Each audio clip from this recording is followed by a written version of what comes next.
noite.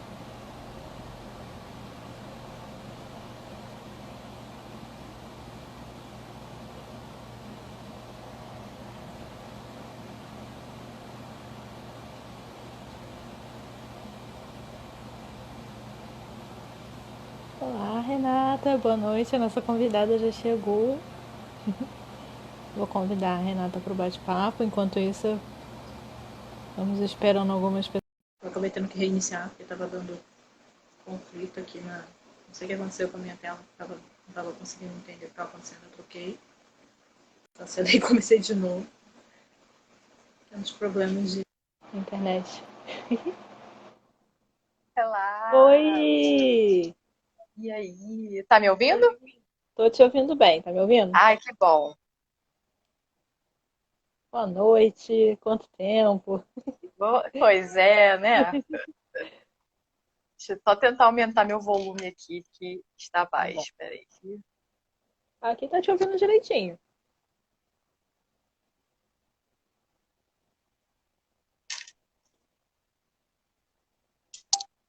A gente vai aproveitar, dar mais uns minutinhos para as pessoas irem entrando.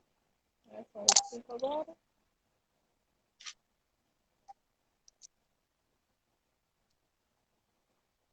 Boa noite para todo mundo que está entrando agora.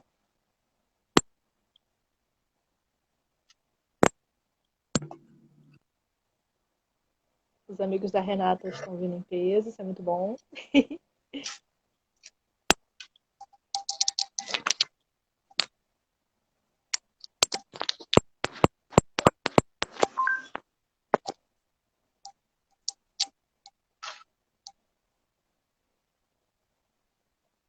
Jaque, Conseguiu? fala alguma coisa para eu ver se melhorou o som. Ah, sim. Eu ia perguntar, conseguiu? Conseguiu agora? Mais ou Tá ouvindo? menos, não aumentou muito não. Não, Já botei no máximo aqui, deve ser do meu fone. mas tá conseguindo entender? Oi? Tá conseguindo entender? Tô.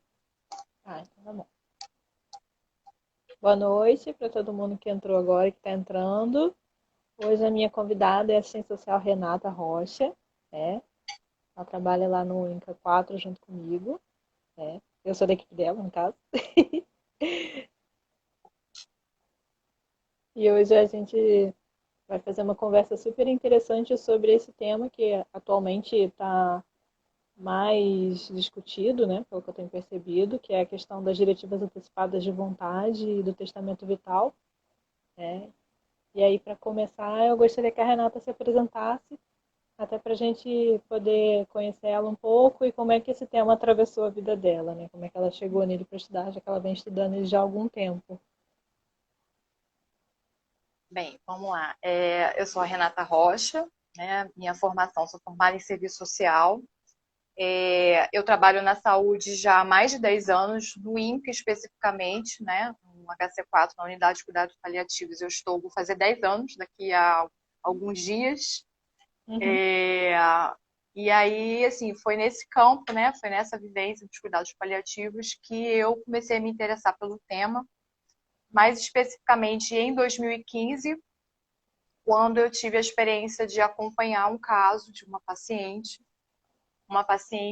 super jovem, né, que recebeu o diagnóstico da incurabilidade da sua doença, né, e era uma jovem que era formada em advocacia, né, formada em direito, era muito engajada na área dos direitos humanos, e quando ela recebe esse diagnóstico, quando ela recebe a notícia, né, da equipe que ela não ia poder mais prosseguir com o tratamento e que ela ia ser encaminhada para o cuidado paliativo, ela resolve então redigir um documento onde ela denomina de testamento vital. E Uhum. aí, nesse documento, ela expressa de uma maneira extremamente ampla e abrangente diversas determinações, diversos desejos que ela tinha para esse cuidado no final da vida. E dentro dessas manifestações de vontade, assim, ela trazia questões para muito além do cuidado, dos tratamentos e terapêuticas relacionados a cuidados médicos, que, né? Uhum. Ela dizia que ela não queria ser entubada, enfim, que ela não desejava passar os últimos dias dela no CTI, que não desejava medidas invasivas, que ela desejava realmente, de fato, receber cuidados paliativos. Só que ela foi muito além, né? Ela usa aquele espaço para dizer, falar sobre as crenças ou não crenças dela, porque ela era ateia e deixa isso claro, né? Que ela não desejava receber assistência espiritual, não desejava ter nenhum rito religioso, né? No seu funeral, enfim, nos seus ritos após o seu falecimento. E ela utiliza, então, esse espaço para manifestar todas essas vontades, além de estabelecer uma representante legal, uma procuradora de saúde, que era sua mãe. E aí ela chega, então, para a gente no HC4, eu começo a acompanhar o caso, e aí logo assim que eu, antes de atender os pacientes, eu sempre gosto de pegar o prontuário, ler, conhecer a história do paciente, e aí logo que eu pego esse prontuário, eu me deparo então com esse documento que expuseram bem na contracapa do prontuário para que toda a equipe tivesse acesso. E quando eu comecei a ler, eu achei extremamente interessante, né? Pelo esse jeito peculiar e por ser tão abrangente, trazer tantas questões, e dali a gente já poderia conhecer um pouquinho de quem ela era e um pouco da história dela. E aí, assim, aquilo não chamou só a minha atenção, chamou a atenção da equipe de saúde de uma maneira geral. Começou a trazer várias discussões na unidade. E aí a direção na época, a diretora na época, que era a Germana, né, a doutora Germana, ela decidiu que, né, sugeriu que nós promovêssemos um evento, um seminário de bioética, que o tema que fosse discutido era o tema das diretivas antecipadas. E aí ela me convidou para fazer parte da mesa, né, abrir a mesa, a gente chamou outros convidados de fora. E aí eu comecei a estudar, né, comecei a ler artigos e comecei a me aprofundar. E aí eu estou até hoje, né? Entrei no mestrado em 2018, é o tema que eu venho pesquisando, que eu venho falando, enfim.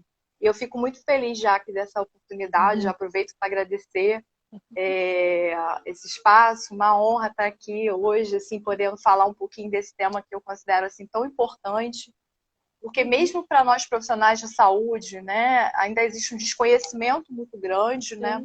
Semana mesmo conversando com algumas pessoas, alguns colegas lá no hospital e falando já da live, algumas pessoas, que bacana e tal. E aí eu vi colegas falando, diretiva antecipada de vontade, o que é isso, né? Colegas que estão se formando em oncologia, residente em oncologia, né? E eu falei, então não perca a live, né? Brinquei com ela, mas assim... então a gente vê que mesmo entre os profissionais de saúde ainda existe um desconhecimento muito grande desse tema. E mais ainda da sociedade de uma maneira geral, né? Do público leigo que nunca ouviu falar, até porque falar sobre diretiva antecipada é falar sobre preparação para cuidados de fim de vida, né? Sobre desejos manifestos para esse cuidado no momento final da vida. E então a gente está falando sobre morte, né? A gente está falando sobre a nossa condição de finitude. Falar sobre isso não é fácil na nossa sociedade, né? É um assunto que ainda é considerado um grande tabu. Então, eu acredito que também as pessoas fogem um pouco dessas discussões. E aí eu estou muito feliz que eu estou vendo várias pessoas entrando aqui na live, pessoas que eu conheço que não são profissionais de saúde, são pessoas que me conhecem de outros lugares, assim. Então, eu espero que a gente consiga trazer esse tema que é, sim, né, difícil da gente falar sobre morte realmente não é fácil, mesmo para nós que trabalhamos, né, cotidianamente com isso. Mas eu espero contribuir para essa reflexão que é tão importante, né, para todos nós. Eu quero te agradecer mais uma vez por ter aceitado participar dessa live, né? E uma das coisas que me fez pensar em convidar você, né, além de admirar seu trabalho e tudo mais, é que um dia a gente estava num comentário desse sobre diretiva, eu não sei se foi na página da Luciana Dadalto, não me lembro na página de quem foi. E aí eu fiz um comentário que você deu uma resposta e eu fiquei pensando o quanto também, às vezes, a gente acha que entendeu uma coisa e talvez não tenha entendido tanto, né? E aí eu fiquei pensando o quanto essa questão das diretivas em si, né? O quanto a gente às vezes acha que entendeu e não entendeu, e o quanto tem uma diferença importante entre as diretivas e o testamento vital, que às vezes no senso comum e no dia a dia a gente acaba usando como sinônimo. Então, eu fiquei pensando muito nisso. Eu falei, cara, seria muito importante a gente poder debater mais e falar mais sobre esses temas, né? Porque a gente está num momento em que isso está sendo um pouco mais visibilizado, mas ainda assim é uma coisa pouco falada, uma coisa que ainda está muito engatinhando para a maior parte da sociedade, né? Assim, existem muitas pessoas estudando, você já tem estudado isso há algum tempo e tudo mais, Só que eu ainda vejo que é uma coisa que poucas pessoas estão falando mais popularmente, assim, né? Então, a ideia da Sim. live veio disso, né? Do quanto é importante que isso seja mais difundido. Eu fiquei muito feliz de você ter Uhum. aceitado por isso, inclusive, E eu por fiquei essa muito feliz oportunidade, né? né, de você ter tido essa ideia de abrir esse espaço para a gente discutir esse tema. E aí, só pegando o gancho que você falou assim, para começar a falar né, Uhum, especificamente sobre diretiva, né, pegando esse gancho dessa confusão dos termos, que uhum, é muito comum, né? Ora se usa testamento vital, ora se usa uhum, diretiva antecipada. Não são exatamente sinônimos, mas também não é tão uhum, errôneo assim uhum, a gente usar um ou outro, né? A própria professora Luciana Nadalto, que acho que é a grande pesquisadora do nosso país sobre esse tema, né?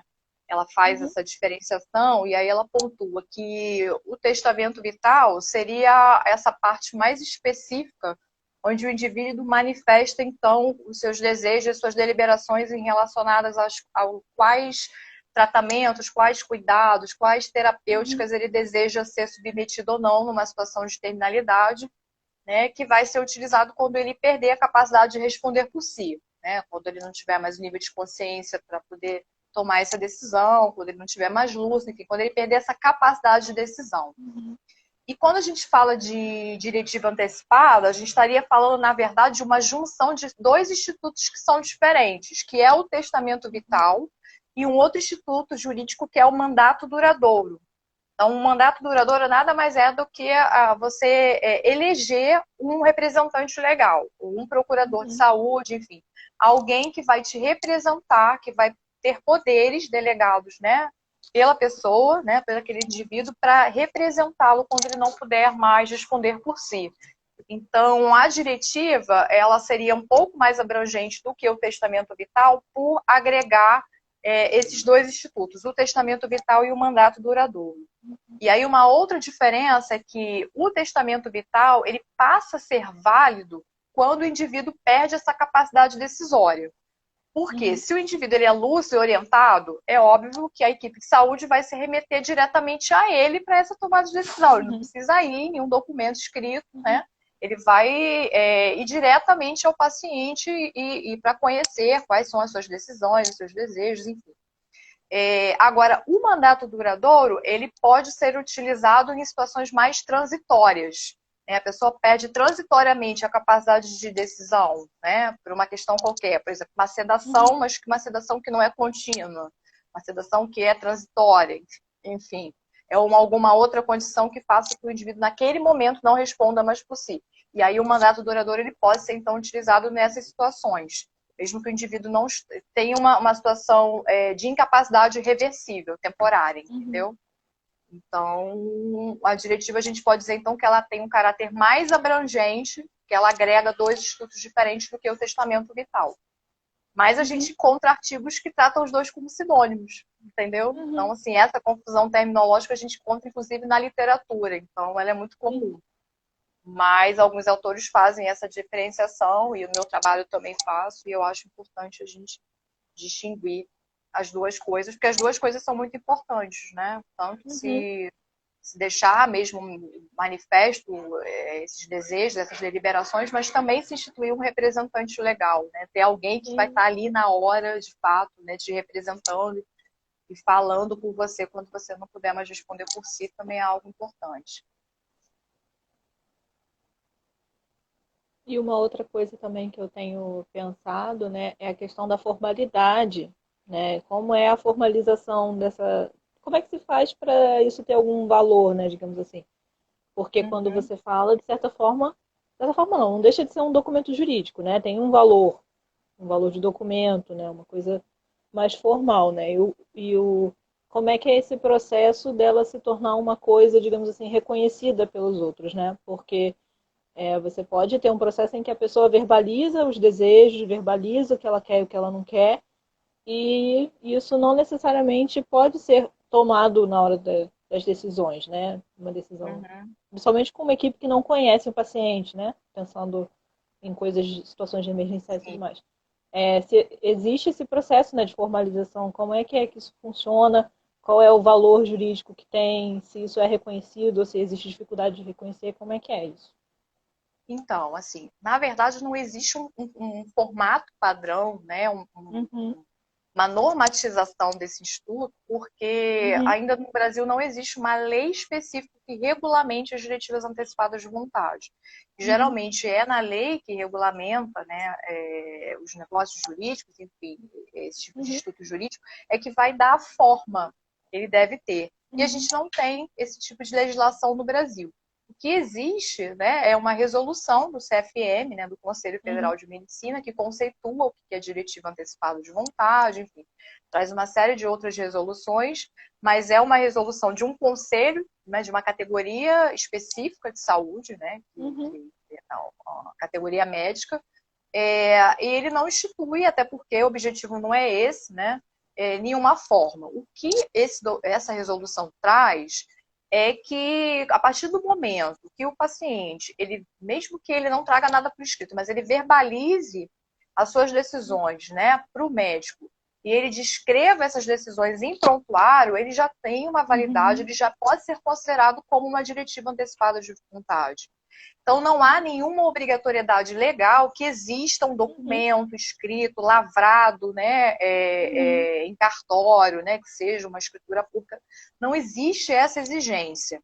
Há alguns autores, principalmente da área jurídica, que têm se debruçado sobre esse tema, sugerem que para dar maior legitimidade, maior validade, para dar fé pública ao documento, porque aí no cartório você reconhece firma, né, da assinatura, enfim, uhum, você dá maior legalidade, não digo legalidade, porque não é nem legalidade, uhum. mas você daria maior legitimidade a esse documento, mas não existe nenhuma obrigatoriedade que seja dessa forma, É mais no entendeu? sentido Então, de deixar uma coisa mais formal, né? De ter um pouco maior sim, de até porque mais assim, reconhecimento. esse documento, ele, uma vez escrito e lavrado e tal, você, no momento, por exemplo, que o paciente dá entrada num hospital, né, e não responde mais por si, a família pode apresentar isso logo inicialmente para a equipe de saúde, falar, não, mas ele tem esse Uhum, documento de diretiva uhum, antecipada que ele deixou, está aqui registrado, e a equipe toma ciência, né, deve uhum, deixar aquilo anexado no prontuário do paciente, um documento, né, desse tipo, mas não existe essa obrigatoriedade. Porque, uhum, assim, já que assim, né, inclusive o que eu defendo no meu trabalho, é que independente da gente ter um formato específico, uhum, né, que seja um documento formal ou não, enfim, que essa discussão da diretiva faça a gente refletir sobre a importância, né, desse sujeito, desse paciente que tem uma uhum, doença terminal, que tem, né, uma situação grave de saúde, que está próximo do seu fim de vida, ele possa ser o protagonista desse processo de tomada de uhum, decisão, ele possa decidir, né, e possa decidir de maneira devidamente informada, né, uhum, possa ser acolhido por essa equipe, ser informado sobre a sua condição, se isso for desejo dele. É importante que a uhum, gente diga também que o paciente tem o direito de ser informado e o direito de não ser informado também. Então, assim, acima de tudo, é necessário que essa equipe de saúde, né, conheça esse sujeito, conheça a sua uhum, história, conheça os seus valores, né? Por que ele está tomando aquelas decisões? Porque muitas das vezes essas decisões são tomadas à revelia da participação desse uhum, paciente, né? Mesmo ele estando em total condição de lucidez, né? A sua capacidade preservada, ele muitas vezes é alijado dessas decisões, né? Sobretudo quando é um paciente mais idoso, né? Que às sim. vezes é comum a gente ouvir aquele discurso da família, mas se ele souber do prognóstico, Uhum. né? Ele vai Ele deprimir, vai ele não, deprimir, ele não vai vai conseguir lidar desistir de com isso. viver, né? Vai desistir de Uhum, lutar contra a doença, né? Entre muitas aspas, enfim. E aí há aquela tentativa de cercear mesmo o indivíduo uhum, desse processo de tomada de decisão, que é muito mais abrangente do que decidir só sobre questões médicas. Eu acho que sim. esse é o grande cerne da questão, entendeu? Assim como aquele testamento vital lá, de que eu citei, daquele caso lá que eu acompanhei, Uhum, que era tão abrangente, né, e tinham questões para além dos cuidados médicos que ela desejava receber, traziam outras questões que também são fundamentais e também fazem parte do cuidado de um paciente em fim de vida, né? Ele uhum, poder dizer se ele quer receber assistência espiritual ou não, quem que ele deseja ter do lado dele, né? uhum, Quem que ele deseja que o visite no momento final da sua vida, quem que ele quer que esteja perto, se ele quer falecer no hospital, se ele quer falecer em casa. Acho que são tantas as questões, né, que perpassam esse cuidado, né, para ser de fato um cuidado centrado nesse sujeito, centrado nos seus valores, né, na sua biografia, que às vezes realmente um documento em si, formal, de manifestação de vontade, não dê conta disso tudo, né? Então, eu acho que, para além da gente pensar na formalização, que é fundamental, acho que a gente tem que avançar, né? Existe um projeto de lei tramitando na Câmara para regulamentar as diretivas já há bastante tempo e até agora não andou, né? Não foi aprovado, para tentar buscar essa formalização do documento. Inclusive, nesse projeto de lei tem uma proposta muito interessante de se criar um banco nacional onde esses documentos ficariam registrados, né, para que todos os profissionais de saúde, enfim, tivessem acesso. Eu acho que isso é uma proposta bem legal que existe nesse projeto de lei, mas, enfim, ele está aí paradão e não foi ainda regulamentado, né? Passou ainda na Câmara. Mas eu acho que, para além de tudo isso, né, que é importante, eu acho que o cerne desse debate das diretivas é trazer esse indivíduo para o centro dessa tomada de decisão, né? E a gente considerar a sua história, os seus desejos, né? E para isso, né, precisa haver uma boa comunicação da equipe, né? Precisa haver essa disponibilidade de discutir essas questões, essa abertura, ele precisa sentir essa confiança nessa equipe de saúde para trazer essas questões, né? Precisa haver esse acolhimento, essa escuta. Então, eu acho que isso é o ponto, né? Se a gente pudesse falar que existe um ponto central da discussão, eu acho que é esse, né? Da gente, de fato, pensar na diretiva como uma estratégia mesmo de humanização desse cuidado de paciente que tem. Até porque para o paciente poder escolher o que ele quer, né, nesses momentos, ele precisa saber quais são as opções. Sim. Né? Se ele não tem contato, se ele não tem uma equipe com abertura que conversa sobre o que é possível, o que não é, explica qual é o caminho possível no sentido de o que ele pode esperar de desenvolvimento da doença dele, o que ele pode esperar das coisas que estão sendo empregadas no tratamento que ele está recebendo, né? O que pode acontecer, o que não pode acontecer. Se ele não sabe de nada disso, ele não consegue escolher, né? Sim, sim, assim, eu acho que não pode ser. É uma coisa muito complexa, não dá para ser. Você não está escolhendo, você não está com. Você não vai dar para o paciente, por exemplo, um cheque de list de coisas para ele preencher como se ele estivesse escolhendo ingredientes de comida do espoleto, né? Eu sempre penso nessa analogia. Que eu lembro que uma vez uma colega médica oncologista que trabalhou um tempo lá na HC4, ela contou essa experiência de uma paciente dela que ela vinha acompanhando no particular, enfim. E a paciente já estava com a doença avançada, ela já tinha conversado com a família sobre cuidado paliativo, estava todo mundo ciente, de acordo. E aí, quando a paciente passou mal, precisou internar, ela internou num hospital lá pelo plano de saúde. E aí a família entrou em contato com ela, deixou ela ciente, mas ela ficou sob os cuidados de uma outra equipe, a equipe de saúde daquele hospital. E aí a familiar depois ligou para ela e falou assim, olha, eles me deram aqui um papel, né, uma espécie de um checklist mesmo para a gente marcar, que a paciente realmente já não estava mais respondendo por si, o que a gente queria que fosse feito, né? Como um grande checklist, né? Do tipo, eu vou adiar, sim ou não, né? E aí a primeira coisa que me veio na cabeça foi isso, a gente marcando aquele papelzinho de espoleto do que a gente quer. Não é isso, né? Assim, são decisões muito difíceis de serem tomadas, né? Como que o familiar vai, ou o próprio paciente vai dizer que ele quer que não seja feito, se ele não saiba exatamente qual a proposta, por que aquilo está sendo proposto, qual a consequência, né? Se aquele procedimento for feito ou não, o que vai trazer de benefício, né? Então, assim, a gente precisa pensar nessa tomada de decisão compartilhada, mas de forma mais consciente possível, a pessoa sabendo de fato o que ela está decidindo, né? E aí é dever ético, né, do profissional de saúde fornecer essas informações, né? Não dá mais para a gente lidar com essa situação desse camuflagem de informações quando se lida com um paciente com doença grave, com doença terminal, entendeu? Com falas como a gente ouve os nossos pacientes contarem pra gente do tipo, todo mundo vai morrer um dia, né? Uhum. Utilizando esses subterfúgios, né? Esses eufemismos para comunicar o paciente da gravidade da doença dele, né? E Ou aí, assim, quando. sonegar esse tipo de informação é você impedir ao outro, você cercear o outro desses direitos de participação, de decisão, né? Então, isso é muito sério. Eticamente, isso é Sim, muito sério, né? Então, é muito importante a gente pensar mesmo sobre o viés mesmo ético da coisa, né?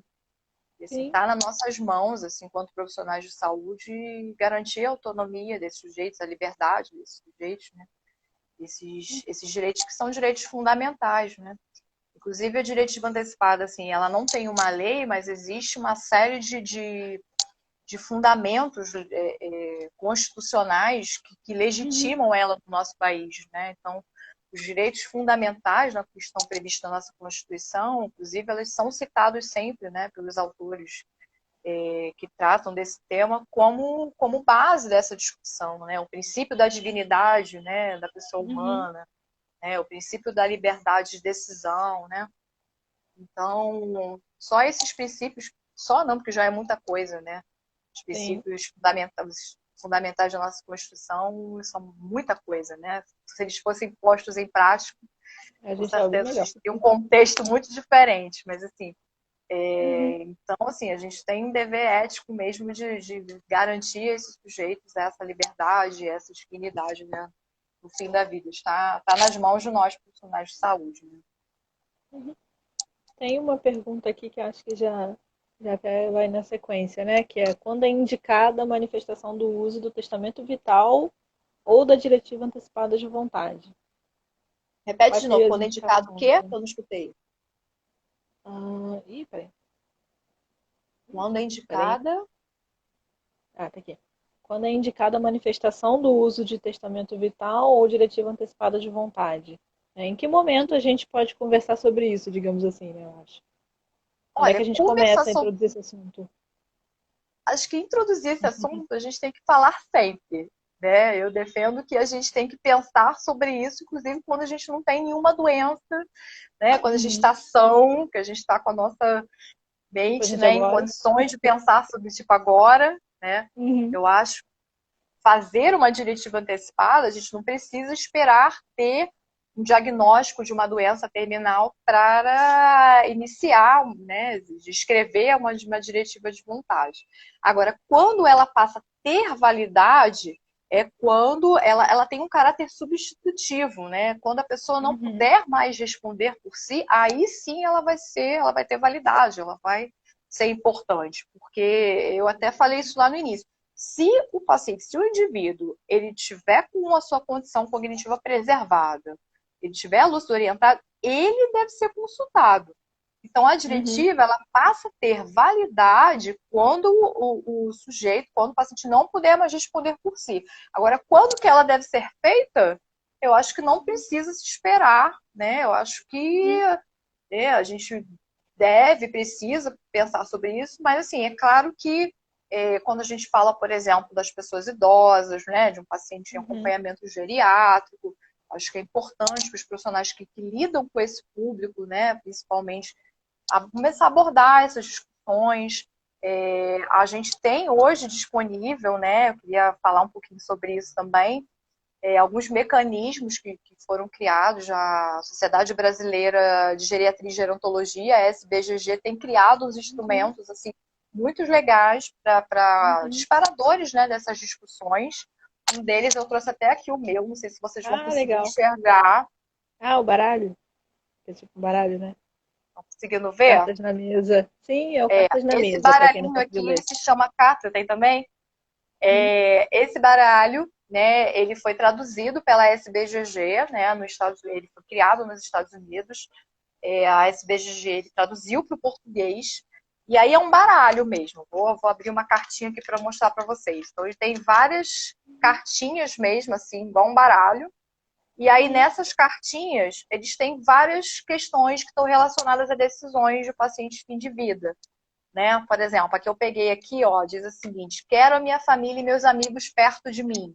E aí tem Uhum. várias outras, assim, muito interessantes, porque ele é muito abrangente. Tem até essas Uhum. questões familiares, relacionais, né? Aos cuidados específicos mesmo, que né, não quero sentir dor, não Uhum. quero sentir falta de ar, né? Quero morrer na minha casa, enfim. Tem várias cartas com várias questões como essa.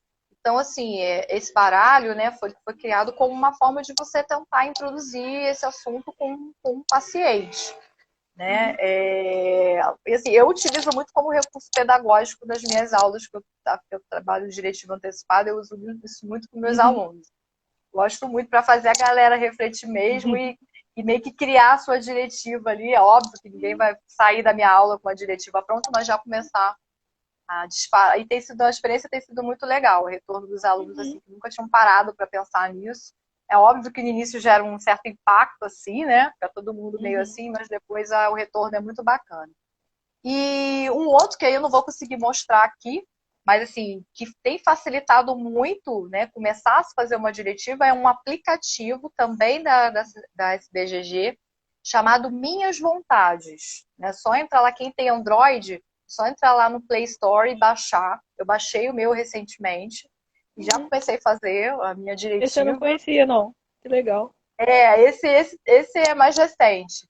E é Uhum. super legal, é Minhas Vontades o nome. E o que eu achei super bacana, assim, além da facilidade, ele é extremamente fácil de mexer, Uhum. ele divide num passo a passo.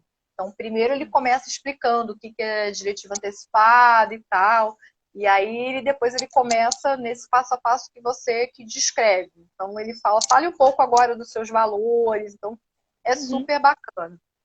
E aí, no final, ele monta meio que o documento, assim, tudo aquilo que você descreveu. Eu, fulano de tal, não sei o quê. Então é muito Uhum. legal. Quem tiver curiosidade, pelo menos, de ver como é que vale a pena dar uma olhadinha e eu acho que é um instrumento super bacana também. Então, é isso, assim, eu acho que não tem um tempo específico, eu acho que é importante a Uhum. gente pensar sobre isso. Inclusive, eu acho que a gente está vivendo um momento, né, que é o momento da pandemia do Covid, Uhum. que tem sido um momento, inclusive, assim, que tem gerado muito essas reflexões, né? Acho que a gente tem, todos nós, né, nos deparado muito com essa questão da nossa vulnerabilidade enquanto seres humanos, né? De como nós somos frágeis, que nós somos seres finitos, né? Que somos seres em uma situação de vulnerabilidade mesmo, e que as coisas podem mudar de um dia para o outro, né? Inclusive, assim, a gente fala muito de diretiva antecipada relacionado a pessoas que têm doenças terminais, Uhum. mas, assim, a discussão das diretivas, elas foram fomentadas, né, nos Estados Unidos, onde tudo começou, onde surgiu a primeira lei lá na década de 90, enfim, tudo começou lá, por conta de situações de casos de pacientes que não tinham doenças terminais. O quadro delas foi estado Uhum. vegetativo persistente por conta de acidentes. Né? Um Uhum. caso específico, que é o caso da Karen Killam, é um caso bem Uhum. emblemático, a gente discute bastante dentro da bioética. A Carrie, ela sofreu.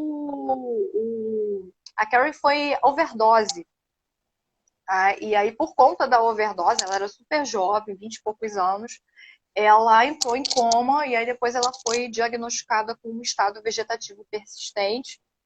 E Uhum. aí os pais da Karen, eles queriam, né, eles pediram que fosse retirado o suporte artificial que a mantinha viva, né, Uhum. o respirador, enfim, a ventilação mecânica e tal. E aí a equipe do hospital onde a Karen estava internada se negou, né? Eles alegaram que seria Uhum. eutanásia e se negaram a fazer a retirada do suporte artificial. E aí a família da Karen entrou na justiça, né? E o caso foi parar na Suprema Corte lá de Nova Uhum. Jersey, né? Que era o estado dos Estados Unidos onde ela morava. E aí a Suprema Corte exigiu que o hospital, que o comitê de ética do hospital se pronunciasse. O comitê de ética não existia, até Uhum. porque comitês de ética hospitalar são muito É recentes muito, também. muito recente, Foi né? criado um comitê na Uhum. época, e aí o comitê deu parecer favorável para entendeu que o quadro dela era irreversível, né? E a família trouxe uma questão muito importante, que a Karen, ela em conversas com a família e com amigos, ela sempre dizia que se um dia ela tivesse num estado como esse, num estado considerado irreversível, ela não queria ser mantida viva artificialmente. Então, e aí a família dela trouxe, né, isso como desejo dela, amigos também trouxeram isso. Isso foi considerado, né? Foi um desejo que ela não deixou escrito, mas que ela já tinha manifesto de alguma forma para a família, e a família, respeitando esse desejo dela, então, entrou com esse processo. E a Suprema Corte deu ganho de causa, né? Os aparelhos foram desligados e a Karen foi para casa com a dieta artificial, né? Com a dieta integral, e ela ainda viveu ainda 9 anos em casa. Então, assim, não foi um caso de uma doença terminal, né? Existem outros casos, o caso da Nancy Cruzan também foi um acidente automobilístico que também levou ela a um estado vegetativo persistente. Então, sim, só estou trazendo isso para a gente pensar que essa discussão, né, de tomada de decisão impeditiva sobre diretivas antecipadas, elas foram fomentadas por situações que não estavam relacionadas a doenças terminais, né? Foi algo brusco, né, acidentes que de um dia para o outro fez com que a pessoa se encontrasse numa situação irreversível, né?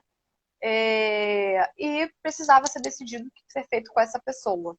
Então, só para a gente pensar o quanto todos nós estamos sujeitos, né? De um dia para o outro, a gente também se encontrar numa situação dessa, e aí? Né? O que a gente gostaria que fosse feito se a gente estivesse numa situação dessa? Será que a gente gostaria de ser mantido indefinidamente por meios artificiais, sem podermos conseguir respirar por conta própria, se alimentar? Né? Se a nossa vida relacional toda já tivesse se esgotado, enfim. Então, só para trouxe esses exemplos para a gente pensar que essa discussão diz respeito a todos nós, né? Não só quem recebe o diagnóstico de uma doença terminal. Né? Sim, né? E o quanto a pandemia, justamente por isso, trouxe essa questão para a mesa e para público, né? Porque você saber que de uma hora para outra você pode se encontrar numa situação em que você se interna com consciência e às vezes sem grandes impactos, e de repente você vai tendo uma evolução de doença que te leva à inconsciência, e quem que decide? A sua família que decide. E aí tem todas as questões que a Covid traz, né, do isolamento, de você não ter a família tão presente no hospital. O quanto essa coisa de você deixar isso de alguma forma, não organizado, digamos assim, mas você deixar isso explícito em alguma instância para alguém, faz diferença, né, nos desfechos de algumas situações, né? O paciente, da pessoa poder dizer, eu não quero ser entubado, mesmo em situações assim, enfim, né? O quanto é poder dizer certas coisas nesses momentos. Sim, faz toda a diferença, porque assim, independente da pessoa ter deixado isso escrito, né, em algum momento ela ter conversado isso com a sua família, né, essa discussão ter vindo, né, à tona em algum momento, acho que já vai pesar se a família tiver que tomar essa decisão. Porque uma das questões que a gente defende em relação à diretiva também é que, a partir do momento que a família sabe qual foi a decisão daquele sujeito, né, fica até mais fácil essa tomada de decisão quando a família precisa decidir. Porque é muito difícil, né? Você pensar, mas o que o meu familiar gostaria nesse momento, e você ter a carga de tomar essa decisão, né? Decidir se meu pai quer ser entubado ou não, se minha mãe gostaria, ou qualquer outro familiar. A pessoa já está no sofrimento por aquele momento de ver ali, né? Perceber que está perdendo o seu ente querido, e ainda ter que tomar decisões como essas, né? Realmente é muito difícil. Então, você ter o conforto de saber, não, eu estou tomando essa decisão com base naquilo que ele gostaria, né? Naquilo que ele trouxe, de acordo com os valores que a pessoa tinha, eu acho que traz um conforto muito grande para a família também, e também para a equipe de saúde, porque a gente pensa sempre no lado da família, né? É difícil para a família decidir, mas também não é fácil. A gente está acompanhando o que tem acontecido, né? O sofrimento dos profissionais de saúde nessas tomadas de decisão, por conta até do colapso do sistema de saúde, estão sendo cada vez mais frequentes, infelizmente. Né? E a gente sabe que essa sempre foi uma realidade no nosso sistema de saúde, né? Infelizmente, pela escassez de leitos de UTI. Então, essas tomadas de decisão, elas são recorrentes, né? E quanto isso muitas vezes é sofrível, né? para os profissionais de saúde, né? Saber se estão tomando, né, a decisão certa. O que é uma tomada de decisão? E por mais que você tenha protocolos clínicos bem definidos, medicina por evidências, e tudo isso que a gente tem hoje, né, esse cenário de tanto avanço da medicina, mas assim, existe uma questão ética importante que atravessa Sim, também essa tomada de decisão, né? Ela nunca é só clínica, né? Sempre existe sim, uma questão valorativa também nessas tomadas de sim. decisão.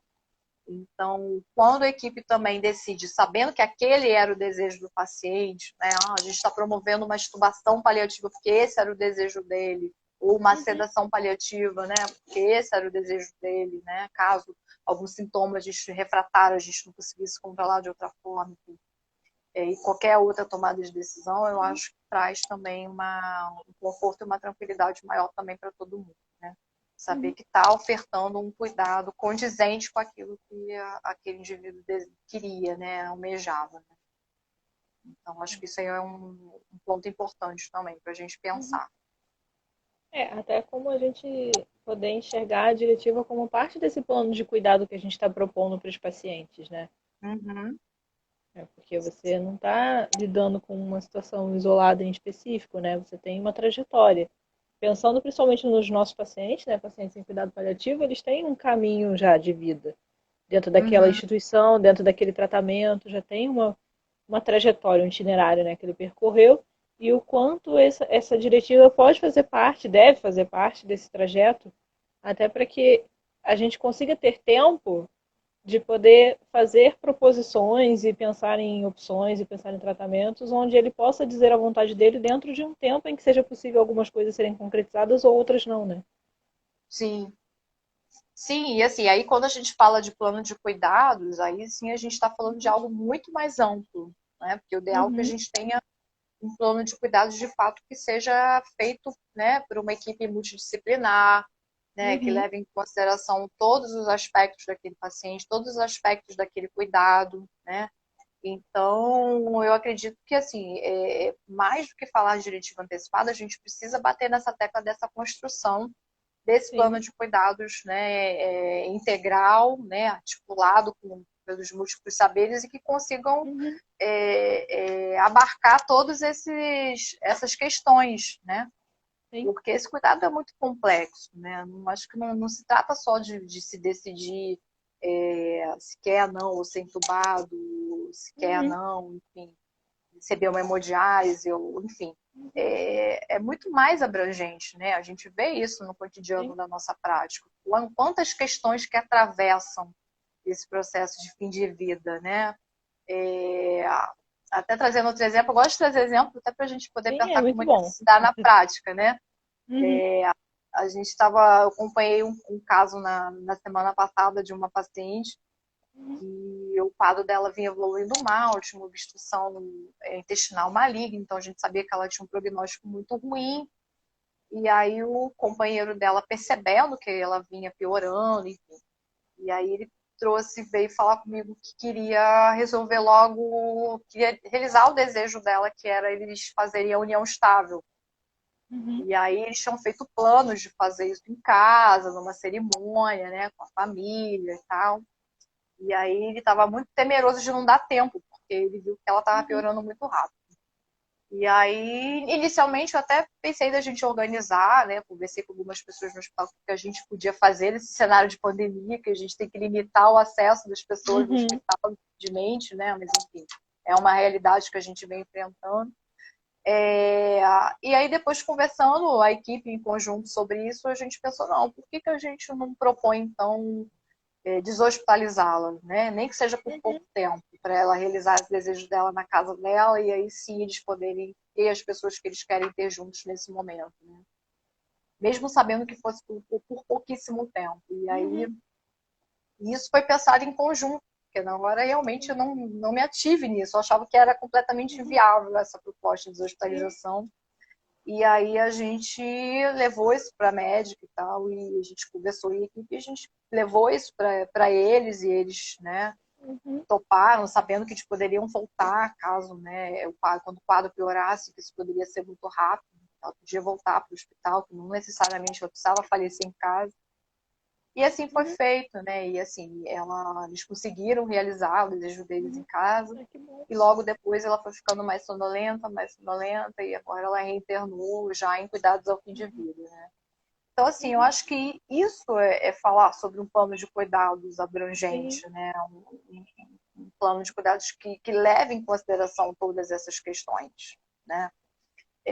A gente entender o que é prioritário naquele momento, para aquele sujeito, né? sim. E aí, quando eu falo aquele sujeito, eu estou falando dele e da família, né? Entendido como Uhum. essa unidade de cuidados, né? Aquilo era prioritário, aquilo era o grande desejo dela Sim. no final da vida, né? E a gente conseguiu promover. Então, eu acho que a gente precisa, então, pensar do ponto de vista do paciente, da sua família, né, daquela unidade de cuidado, o que é prioritário naquele momento. Né? Que Sim, são eles que vão dizer, não seremos nós. sim. Né? Você falando dessa história, você me lembrou de uma outra, de um caso que eu acompanhei, que o paciente ele tinha muito sofrimento em estar internado, né? Era Uhum. um, ele possuía um câncer de pulmão muito avançado, com metástase para o sistema nervoso, e toda vez ele tinha um quadro de sonolência muito grande, mas toda vez que ele acordava, ele pedia o telefone para falar com alguém, porque ele estava com muita saudade da família.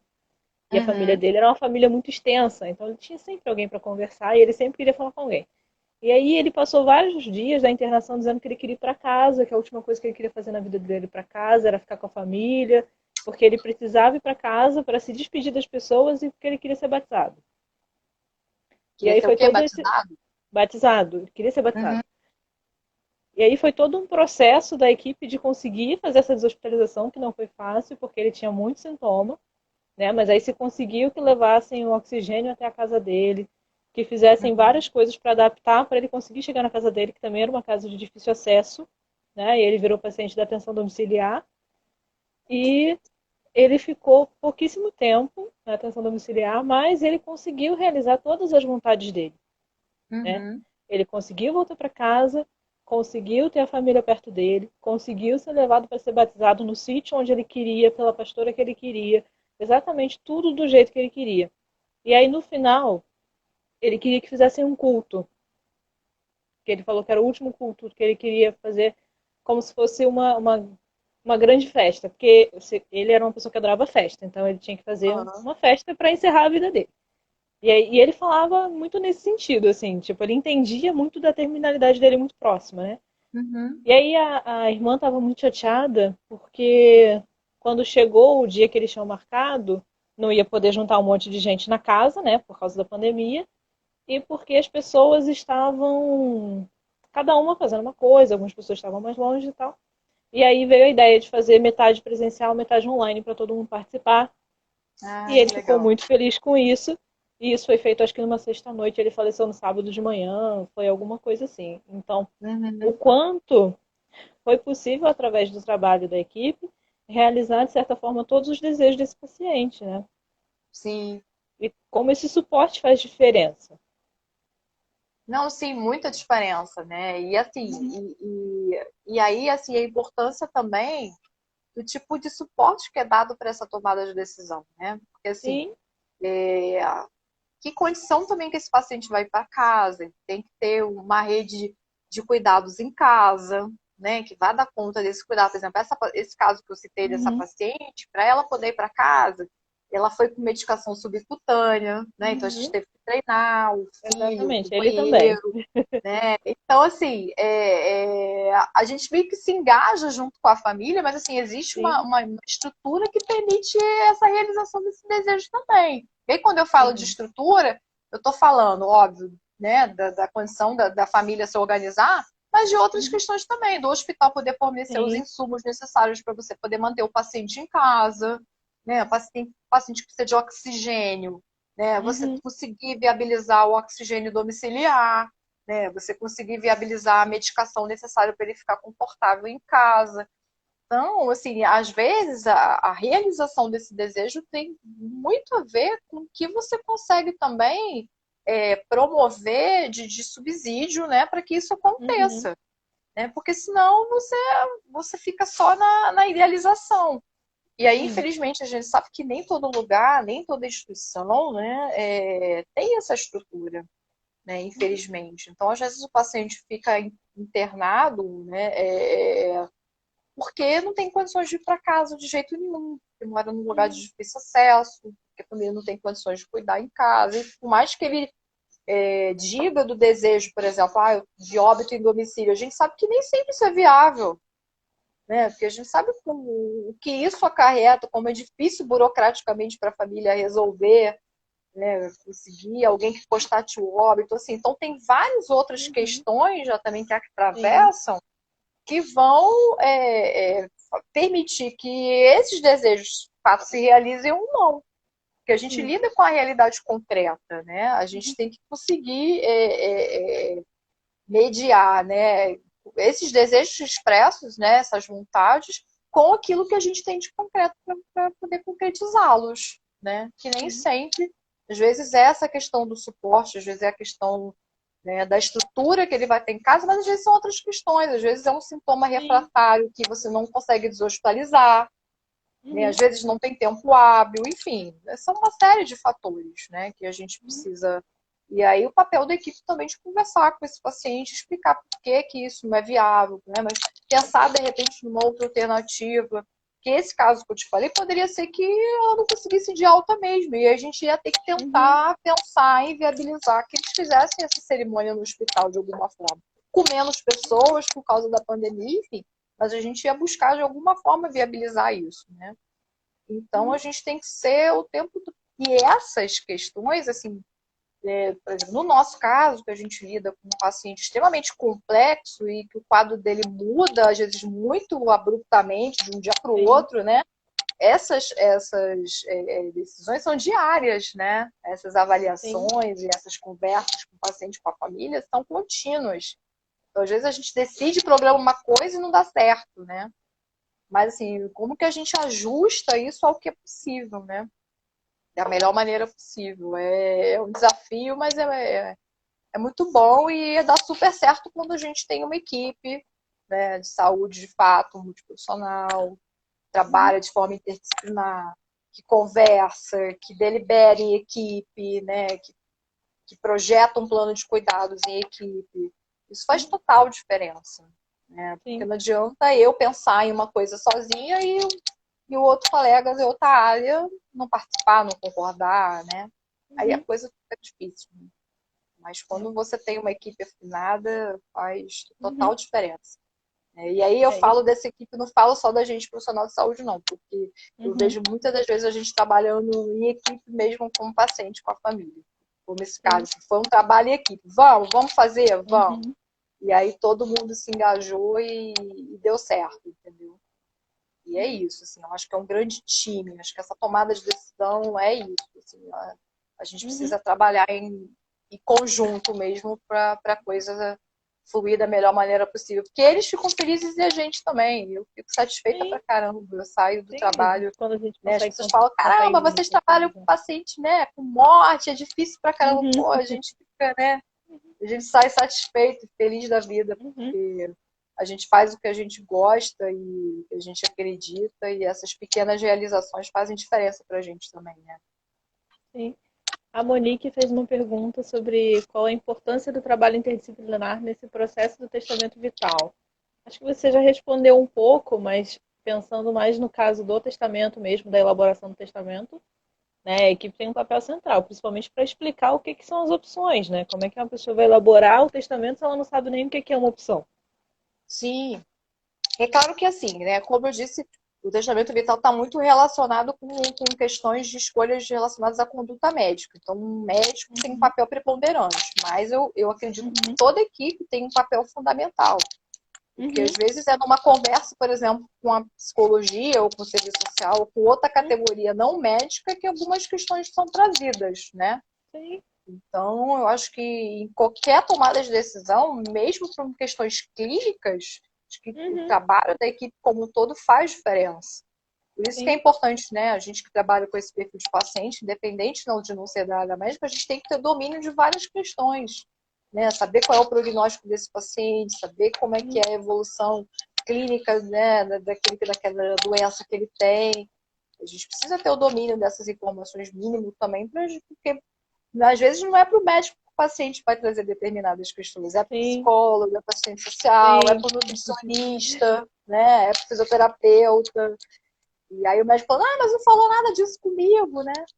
Então, Uhum. eu acho que a equipe como um todo tem um papel fundamental, sim. Tanto no esclarecimento, é óbvio que a gente vai ter limites, não, que a gente vai passar a bola para o outro, né? Mas eu acho que todo mundo tem o seu papel importante, sim, né? Uhum. Nessa tomada de decisão. Até porque É, tem hora depois. que é você que está ali, amigo. Você vê a equipe Sim, da assistência domiciliar, por exemplo, que faz sim, é visita você e você. sozinho. É você e Surge você. uma dúvida lá, você lá Uhum. sozinho, você tem que se virar nos 30 e minimamente te responder, assim, né? Uhum. Saber que você talvez precisa ter um aprofundamento de outro profissional, mas tem coisas que você que vai ter que trabalhar ali, né? Uhum.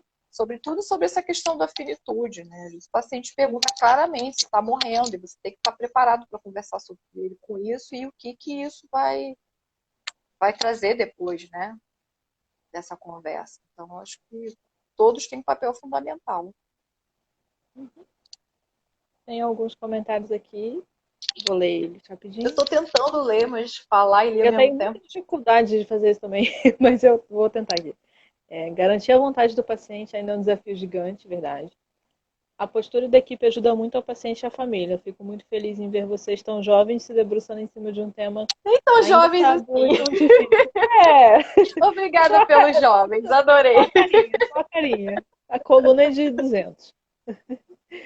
E como é difícil conseguir uma cadeira de rodas, por exemplo, essa questão dos recursos, né? A gente sabe que a gente É. está numa instituição que tem um suporte muito grande e não só um suporte no sentido dos tratamentos e do que tem dentro do hospital, mas de recurso material mesmo para ajudar o paciente, né? Seja de poder oferecer certas medicações que não são tão acessíveis em geral, às vezes até Uhum. umas ajudas mais práticas mesmo, de você poder ajudar com cesta de alimentação, Sim. suplementação, fralda, que são coisas que fazem muita diferença, né? E que Uhum. realmente, se você for ver outros cenários, é bem mais difícil de você conseguir e o quanto isso faz diferença, né, para esses pacientes nesses casos, né? E o quanto isso ajuda a ter alguma qualidade também.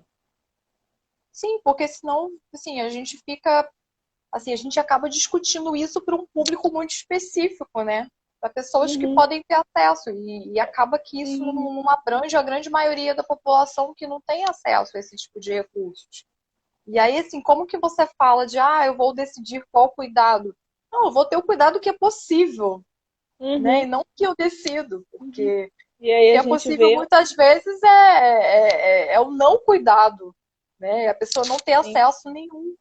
E sim, aí, como que você fala de dignidade de fim de vida? Eu acho que primeiro, assim, uhum, primeiro de tudo, né? Se a gente entrar nessa seara, e eu acho que é importante a gente entrar, foi bom que isso tenha sido falado, uhum, é que a gente precisa defender, né, e que ter acesso ao cuidado paliativo seja um direito de todos, né? A saúde é um uhum, direito de todos e o cuidado paliativo é uma área do cuidado em saúde, né? sim, Então, em primeiro lugar, que a gente possa dar aos indivíduos a opção, né, deles terem uhum, acesso aos cuidados paliativos. Porque senão não adianta você também falar, né? A gente fica falando dessa discussão para um público restrito, que é o público que tem acesso ao serviço sim, privado, enfim, né? Porque mesmo no setor público é muito difícil. Né? Você vê que você tem pouquíssimas equipes de cuidado paliativo né? no Rio de Janeiro e no uhum, Brasil mais sim, ainda, né? Então, assim, e aí, como que você fala que o indivíduo ter direito de decidir se ele quer ser entubado ou não, se você não, se não tiver, se ele tiver que ser entubado e não tiver CTI, como a gente está vendo agora uhum. com a Sim, que não tem situação da nem pandemia, vaga, né? esse Como é que colapso da vai escolher saúde, alguma coisa? entendeu? Uhum, Então, a gente está vivendo, a Monique está colocando aqui, realmente, a gente está vivendo um momento extremamente difícil na saúde pública, né? A gente uhum, conversava hoje lá no hospital, eu e alguns colegas, a gente estava falando, assim, além dos mortos pela Covid, que já são milhares, né, um número absurdo, uhum. você imagina as pessoas que estão morrendo por falta de assistência, por outros problemas de Sim, saúde.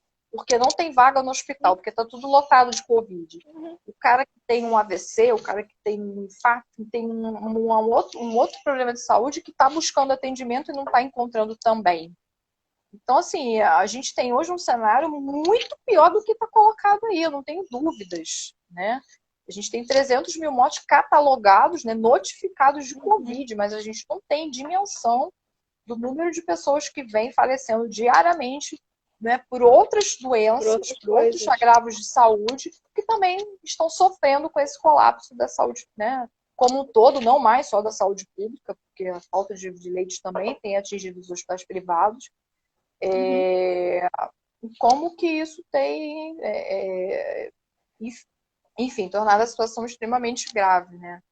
Então, eu acho super importante. A gente precisa defender, sim, a tomada de decisão compartilhada, o protagonismo desses sujeitos, mas antes de mais nada, a gente precisa defender o acesso, né, o avanço dos cuidados paliativos no nosso Brasil, né, que se tem uma lei específica que nós ainda não temos que regulamente os cuidados paliativos e garantir o acesso. Porque, até me lembrando agora daquele estudo que saiu em 2015 no The Economist, que foi super falado na área do cuidado paliativo sobre qualidade de morte. Não sei se você lembra desse estudo. Fizeram um estudo, né, sobre a qualidade de morte em diversos países. E aí o Brasil ficou, acho que em 70º alguma coisa. Uma colocação muito lá embaixo, né, do ranking, né? Para variar, enfim.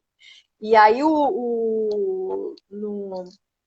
nas conclusões desse estudo, eles colocaram da importância do acesso aos cuidados paliativos, da importância do acesso a opioides, né, da importância do acesso a outros tipos de insumo, né, de você ter uma legislação específica que regulamente, a consciência coletiva, isso é super interessante que o estudo traz também, essa consciência social sobre a importância de se discutir plenitude, sobre a importância dos cuidados paliativos. Então, assim, isso, Mário, não é tão ruim quanto eu falei, mas não é bom. 42º. Obrigada, mas eu acho Mário. que não era muito mais de Mário 50. soprou aqui para mim a resposta. Ajuda dos universitários. Mas, enfim, e aí esse estudo traz esse dado, né? É um estudo que já tem aí 6 anos, mas que a gente pode dizer que é super atual. Né? E talvez a gente esteja agora com essa situação toda até pior desse ranking, né? Acho que depois de tudo isso que a gente está vivendo com a pandemia, se refizerem esse estudo, acho que a gente cai aí. Aí talvez a gente chegue em 70º um pouco, Mari, porque infelizmente a gente está vivendo um momento realmente muito difícil, muito crítico para o nosso país, para a saúde do nosso país, enfim, bem complicado. E o quanto esses processos de decisão não são só uma coisa individual, né? Que a gente decide o que a gente quer quando a gente vai, enfim, quando a gente não vai poder mais decidir. Mas o quanto também passa por essas questões todas, né? Pelo acesso ao que é possível de tratamento, pelo não acesso, né? Como é que você vai escolher se você não consegue nem a vaga na UTI, que dirá você escolher se você vai ser entubado ou não. Né? O quanto também é importante a gente pensar que as diretivas e o testamento vital não podem se limitar a um desejo individual, né? Não podem representar só um desejo individual. Tem que ser uma coisa que é construída, né? Tanto coletivamente no sentido de construído dentro de um processo junto com uma equipe, né? No caso dos pacientes doentes crônicos, mas de uma coisa construída socialmente, porque como é que eu vou poder garantir os meus desejos se não tenho acesso nem ao mínimo? Né? Meus desejos são de menos quando eu não consigo acessar nada, né? Sim, exatamente. Eu acho que, assim, é claro que uma discussão assim, nunca anula a outra, né? Mas a gente, enquanto profissional de saúde, a gente precisa continuar, né, nessa luta, na defesa do SUS, que tem se mostrado cada vez mais importante, imprescindível, né, no nosso país. E, assim, enquanto a gente precisa também garantir o acesso a um cuidado digno no final da vida, né? Porque muitas das vezes a gente se foca muito nessa discussão sobre a obstinação terapêutica, né? Não, precisamos falar contra essa questão da distanásia, né, de você prolongar a vida de pacientes, né, com doenças terminais de forma indiscriminada, prolongar o sofrimento, né, enfim. E aí a gente foca muito nessa discussão, né, de que é preciso combater a distanásia, que é legítimo, mas assim, a gente está falando de uma situação específica, de um público específico, que a gente vive majoritariamente no nosso país é a falta de acesso. É o indivíduo sequer, muitas das vezes, ter um tratamento adequado da doença que faz com que ele acabe cursando para uma situação mais grave da doença. Né? A gente sabe que tem muitos indivíduos com os quais a gente lida que estão em cuidados paliativos porque a falta de acesso que ele teve fez com que a doença avançasse a tal ponto que ele não tivesse nenhuma chance de outra linha de tratamento. Né? Isso é muito grave. Né? A gente não pode ofertar um cuidado paliativo como um mero prêmio de consolação. O cuidado paliativo não pode ser isso. Sim. Não Né? mesmo. O cuidado paliativo é fundamental, tem a sua importância, mas o que a gente percebe muitas das vezes é que, caramba, não conseguiu o tratamento, então, né, vai para o cuidado paliativo. Encaminha. Gente. Oi? Encaminha. Caminho, Acabou, passa pra frente. Enfim, e aí a gente não pode aceitar que seja dessa forma. Né? A gente sabe que há situações que, de fato, a doença vai avançar independente do tratamento que seja dado, mas esse tratamento precisa ser dado. Né? Sim. A gente precisa ter acesso a esse tratamento, precisa ter acesso a essa chance, pelo menos, né, de ser submetido a um tratamento adequado, no tempo certo, né? Ter um diagnóstico no tempo certo para que, enfim, que caso precise chegar ao cuidado paliativo, aí tenha também, de fato, um cuidado paliativo, o acesso e um cuidado eficiente. Né? Mas, enfim, não dá para a gente também ser prêmio de consolação. Isso Sim. é muito ruim, né? Sim. Bem, nosso O que a tempo Monique já está tá... colocando aqui? Ela está falando da atenção básica. Sim, é exatamente isso, né? E aí entra todo o processo de O paciente já sucateamento. chega. O paciente já chega na atenção terciária com a doença muito avançada, porque lá na ponta, no começo, onde o diagnóstico deveria ter sido precoce, não foi, né? Sim, exatamente. E aí é isso. O sucateamento é generalizado em todos os níveis, né, de atenção à saúde. Né? E aí acontece isso. Quando ele chega na atenção terciária, já levou tanto tempo que, infelizmente, não é mais possível, né, ser feito muita coisa do ponto de vista de cura da doença. Sim. Enfim, mas, e assim, aí fica até complicado, como que você discute tomada de decisão de fim de vida com um indivíduo que não teve chance nenhuma, né, de ter acesso a alguma linha de tratamento. Fica até dificultoso a gente falar sobre essas questões, né? Agora que o senhor está aqui, né, vamos falar sobre o planejamento do fim de vida, né? Porque às vezes a gente lida com uma revolta tão grande dessas pessoas também. Sim. Das vezes a negação do prognóstico tem a ver com isso, né? Mas como assim? É isso que vocês têm a me oferecer, né? Então, Até é difícil falar de negação quando você tem uma pessoa que está matriculada 3 semanas na unidade e já não tem nenhuma opção curativa. Pois é, que Que negação é uma é coisa que essa, tem né? E aí acontecido. você fala, não, mas tem que trabalhar a aceitação. Como é que você vai falar de aceitar uma condição, né, que poderia não ter sido dessa forma, né? Então, é muito difícil. E mesmo assim, a gente ouve recorrentemente dos pacientes, né, que eles percebem que eles estão sendo cuidados, né, e trazem essa fala de que, enfim, estou me sentindo cuidado, né? Sim. E é triste muitas das vezes a pessoa chegar também a essa conclusão, né? Nossa, eu precisei chegar na fase, a esse estado para ser, Para enfim, poder ser cuidado. ouvido, para ser Para tratado, poder para ser ser ouvido, ouvido, né? para poder, né, ter meus desejos considerados, né? E aí, eu acho que realmente, como a Monique colocou aqui, é desafiador trabalhar a terminalidade num contexto como esse, né? De que a pessoa ainda está elaborando ainda o diagnóstico da doença, não teve nem chance de entender ainda e já recebe uma má notícia de que infelizmente, aquela doença é muito avançada e ele não vai poder fazer nenhum tratamento, né? Enfim, muitos desafios, Jaque. Sim, nosso tempo já está pertinho do final. Quero agradecer mais uma vez a sua presença. Foi uma ótima live. A gente falou muita coisa, acho que de muitas vertentes dentro da mesma discussão, né? Acho que a discussão também é Uhum. muito ampla e, além de muito interessante, então dá pra gente ficar falando aqui umas 2 semanas. Mas estou muito feliz de você ter aceitado, de você ter participado. Foi uma ótima discussão. Muito obrigada pela sua presença. Ah, eu que agradeço. Foi ótimo. Eu já falei, gente, eu tô. Como é que é esse negócio de live? Eu nunca participei. A gente vai falando e foi muito legal. Acho que Ah, eu te fluiu, falei que né? ia dar certo. Acho que os Já comentários espontaneamente. ajudaram também a gente Sim, acabar muito seguindo por obrigada a outros todo mundo pela caminhos. participação, todo mundo que mandou perguntas, que fez comentários. É sempre muito legal poder interagir, né? Porque aí a gente sente que não está falando só nós duas. É, foi muito bom. É, Mais saber uma que tem vez, pessoas, né? Que a gente fica só se vendo. sim, Não, tem pessoas nos ouvindo.